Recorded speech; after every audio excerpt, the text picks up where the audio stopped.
So I'd throw one at you. If tomorrow never comes, how far would you go today?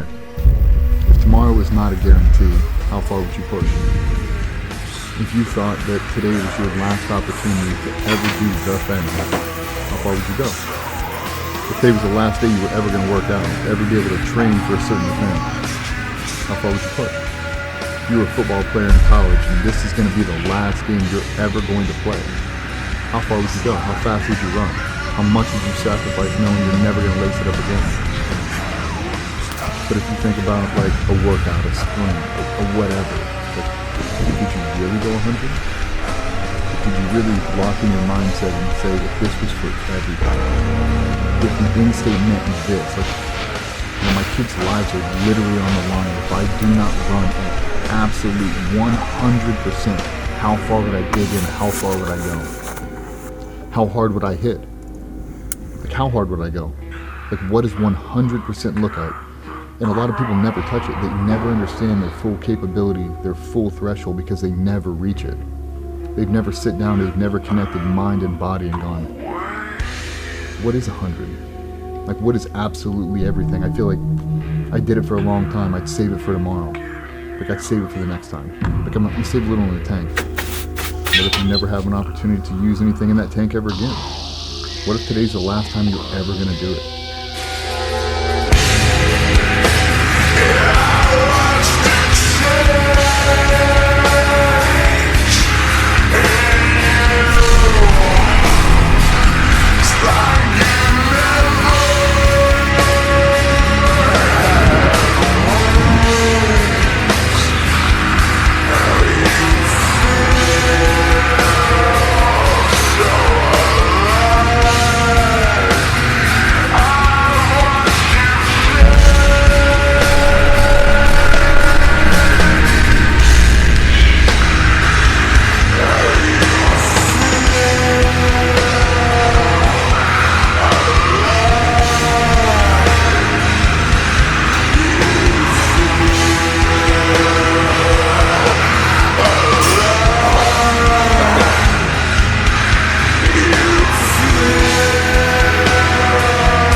It's the 11th of February, 7:56 on a Sunday. I'm just in the process of editing this video right now, and I thought I'd jump on here and basically just explain what my training is looking like leading up to when I leave for Canada, which now is going to be in the end of April. I'll chuck my training split up on the screen somewhere. It's pretty simple. In the gym, we're basically we're not really following like a weekly schedule. It's just on a 5-day split. So you've got push, pull, legs, shoulders and arms, and then rest. And so that just goes on rotation, has nothing to do with the days of the weeks. With my running and rucking, so Tuesday is for a tempo run. Thursday, we've got just 40 minutes at zone 2. So both Tuesday and Thursday runs, because of work I have to get up about 4:30. So I don't really have all the time to go run a really long distance. So that's why it's just 40 minutes at zone 2 on Thursday, and then tempo run's fine. That's usually like 20 to 30 minutes. On a Saturday morning, my long run's also at zone 2, and that's just building minutes every week. So, and then Sunday is either a ruck or with a weighted pack on the Stairmaster at the gym. So that basically makes up my whole training week. And yeah, if I have to hit legs on the same day I'm doing a long run or whatever, that's just, it is what it is. It's hard, sure, whatever. We'll get over it. But yeah, and then locked in. Just straight up locked in. There's definitely a huge amount of behind the scenes, just effort going day in, day out at the moment. It's hard, it's not easy, that's for sure. But yeah, that's where we're at. Also, this last little segment is going to go out. I'm actually talking to myself in the future here, because I think it'll be interesting to look back on. But I'm just going to talk a little bit about like my philosophy and kind of what I've learned in regards to life, right? And I think everyone stumbles across philosophy in their own respect at some stage. As soon as you ask these two questions, firstly, what am I meant to be doing here on earth? Why am I here? What am I meant to do? And two, what is the meaning of life? Those two questions, when you first think those to yourself, it's kind of like an unanswerable question, at least when you first think about it anyways. And that's what, I found myself asking myself at 16. I'm 20, just about to turn 21 now.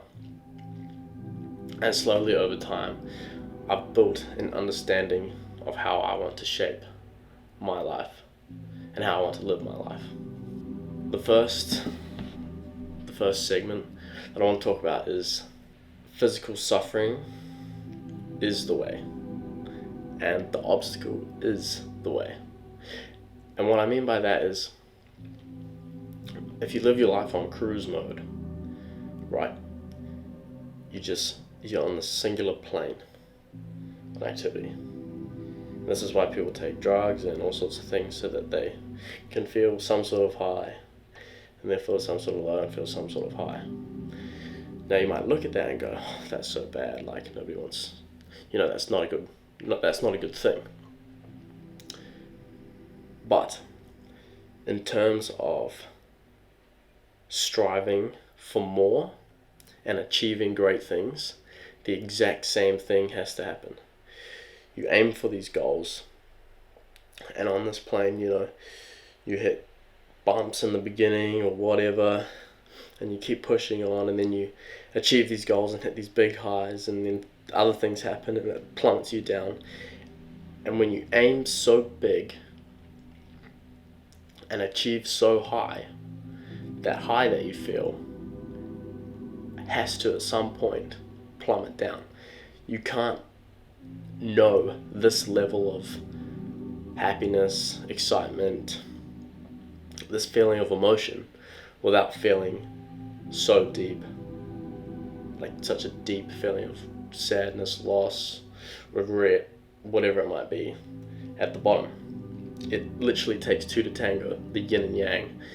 Like everything is tied together when you think about it that way. And so in terms of the obstacle being the way, you have this mountain that you're coming towards, and you go up it, and you just grind and you get to the top, and whoa, it's amazing, and then boom, you have to come back down to find the next mountain to climb, and you end up chasing something bigger and bigger and bigger and bigger. But the thing is, if the first mountain you climb, the peak is here, and then the base is here, okay, you've had this, and then you go, oh, maybe I could get up there, and you get all the way up there, but then you come even down even further. Okay, the angle might have switched a little bit, but I was just rewatching those clips back.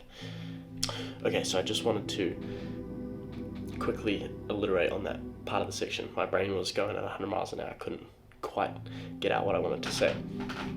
But so when I was talking about, you climb the first mountain, right?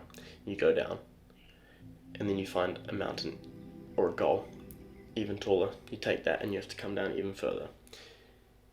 This is part of the meaning of life.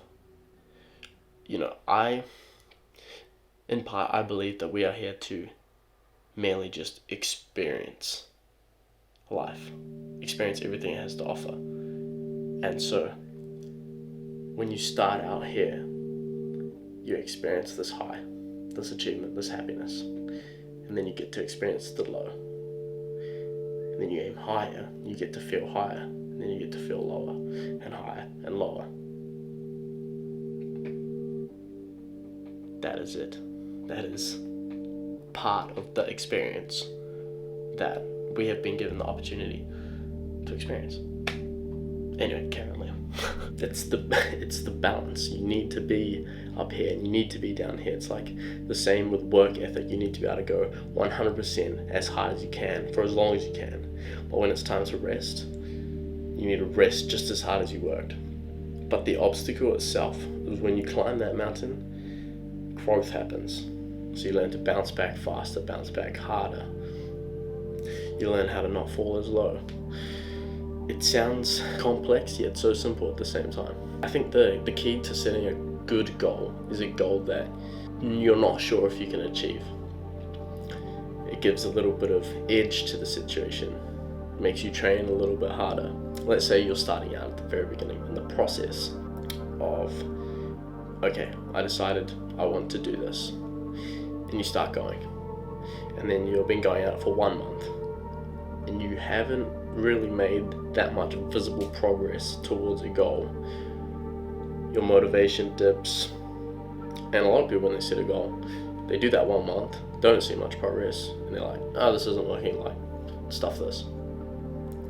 But what people need to understand is you need to build the discipline over time to create enough consistency that, okay, it's not going to take you 1 month, it's not going to take you 2 months, it might take you a year, 2 years, 5 years, 10 years, it might take you 20 years.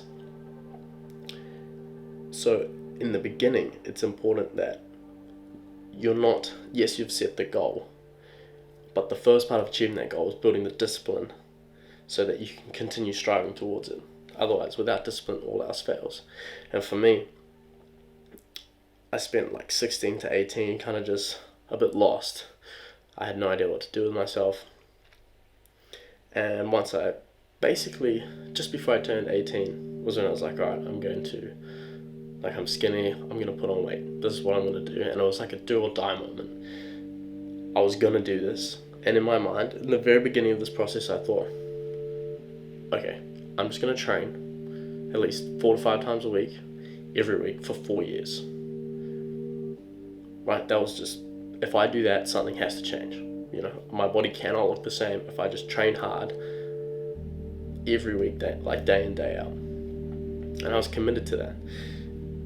And sure as shit, what happened, like, I built this discipline into my life every single day, so it meant that, okay, last 3 months I haven't really seen too much progress, but we're just going to keep going. And once that discipline's in place, then you no longer worry about, skipping out on things or wondering if things aren't going to work. And once that discipline's there, then you can stop. Something hasn't been working for 3 months. Okay, cool. Change tactics, change angles, attack it from a different angle, change the plan, do more research, attack again. And you just go like this, chunk, chunk, chunk, chunk, and you chip away, and you just slowly keep going up, little bit by little bit. And that's like one of the most important things that I learned throughout the year of 18, that you could say.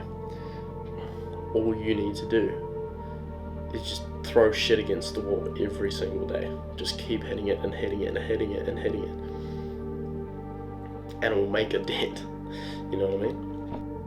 2 years of basically training, working, doing this. I was like, okay, I'm getting somewhere, but it's not. Something needs to change. I need something to just bump it up. I need something to aim at. And I trained jiu-jitsu for a few months and ended up transitioning into Muay Thai. And before I had even started training Muay Thai, I'd obviously decided, you know what, the goal that I want to do, I want to go to Thailand and fight Muay Thai in Thailand. Before I'd even started training, I was like, this is what I want to do. That was the first time I'd set a goal that just was like, my mind almost couldn't even grasp that actually happening. But I was like, alright, this is us, this is what we're going to do. And I was like, you know what, I'm going to film it. I love filming. I'm just going to hit that nail on the head too. Okay, sweet. Boom. What was it, 9 months later, we'd won our fight in Thailand for a 70 kilo bout. Mad. Crazy experience. All the training that went behind that, the ups and downs and that. Insane. And I had this period once I came back, and like the whole of December I got sick and just kind of had like a low moment in the December when I came back. And that's when I decided, okay, I need to attack something big, and the idea of climbing 8,000 meter peak sat in the back of my head for a solid month.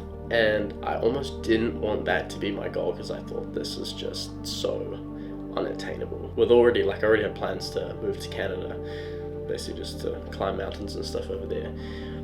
But to set the goal to climb an 8,000 meter mountain, it genuinely scared me to my core. So in the end, I realized that that was exactly what I needed. All I know, train hard, put in the effort every single day, and you do that for long enough, with enough consistency, bro, you can make anything happen. Back to work. There are only two tragedies in life. One is not getting what one wants, and the other is getting it.